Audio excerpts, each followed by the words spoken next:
इमाम को सिर्फ इसलिए गिरफ्तार कर लिया गया संभल के अंदर कि सिर्फ उन्होंने अजान लाउड स्पीकर से दे दी थी। हम लोग अपने इस मुल्क के अंदर मजबूरी से नहीं रुके, बल्कि हम जो है अपनी मर्जी से रुके थे। हमारी मुल्क को आजाद कराने में क्यों डराते हो जिंदान की दीवार से?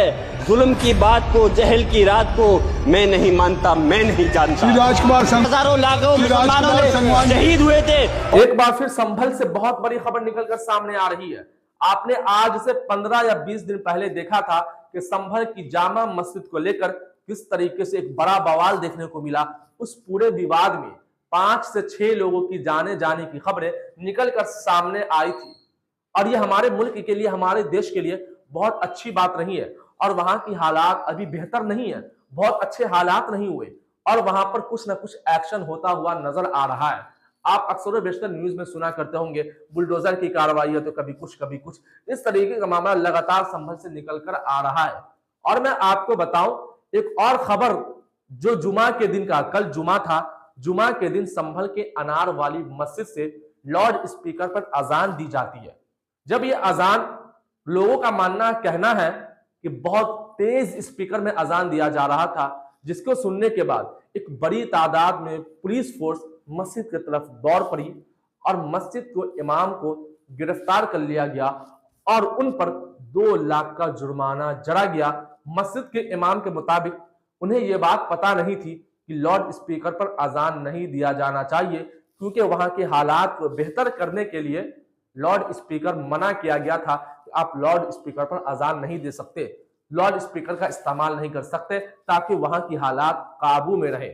मगर सबसे बड़ा सवाल, इस तरीके का मामला आखिरकार जो पेश आया, अच्छी बात है कार्रवाई की, लेकिन इस तरीके का मामला जब कोई और करते हैं तो उस पर इस तरीके का लीगली एक्शन क्यों नहीं लिया जाता?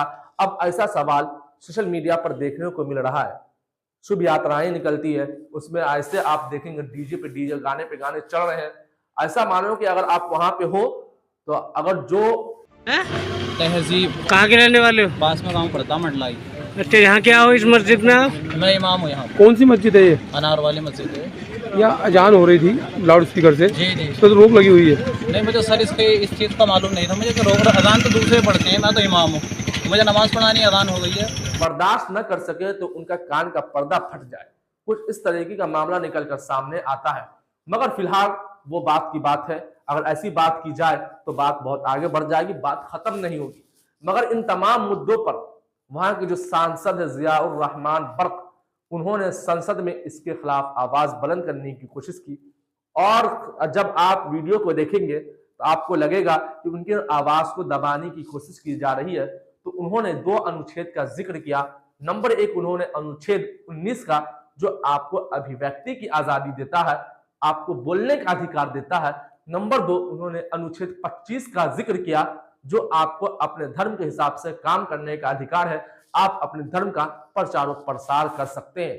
क्या कुछ कहा उन्होंने, मैं आपको वो वीडियो दिखाऊंगा। मगर इस तरीके का मामला जो पेश आया वो आप किस नजरिए से देखते हैं, आप अपनी राय जरूर हमें कमेंट बॉक्स में बताइएगा। सीधे तौर पर जियाउर रहमान बर्क साहब की सांसद में जो उन्होंने आवाज को बुलंद करने की कोशिश की, वो आपके स्क्रीन पर। मैं उस संभल की सरजमी से आता हूं जहां पर 15 दिन पहले एक संविधान को कमजोर करने का काम किया गया। वहां पे जिस प्रकार से 5 मजलूमों की जान ले ली गई, जिस तरह से 30 से ज्यादा लोगों को गोली मारकर घायल कर दिया गया और 27 से 50 से ज्यादा लोगों के खिलाफ मुकदमा दर्ज किया गया। मैं पूछना चाहता हूं माननीय सभापति जी, मैं सांसद हूं, मैं अपने मुकदमे का, मैंने कहा था मुझे डर नहीं है, मेरे खिलाफ मुकदमा लिखा गया, मैं वहां मौजूद नहीं था और यह मुकदमा जो हमारे चाहे विपक्ष के सांसद हो या सत्ता पक्ष के सांसद हो, आप याद रखिए जनता की आवाज हो, जनता के बीच में जाकर के आपकी जवाबदेही बनती है। और मैंने अपनी जनता को आवाज को उठाने का काम किया, तो क्या गलत किया था माननीय सभापति जी? सिर्फ इस बुनियाद पे मुकदमा लिख दिया गया। आज मैं आपको बताना, पॉइंट पे बोल रहा हूँ, संविधान पर ही बोल रहा हूँ माननीय सभापति जी।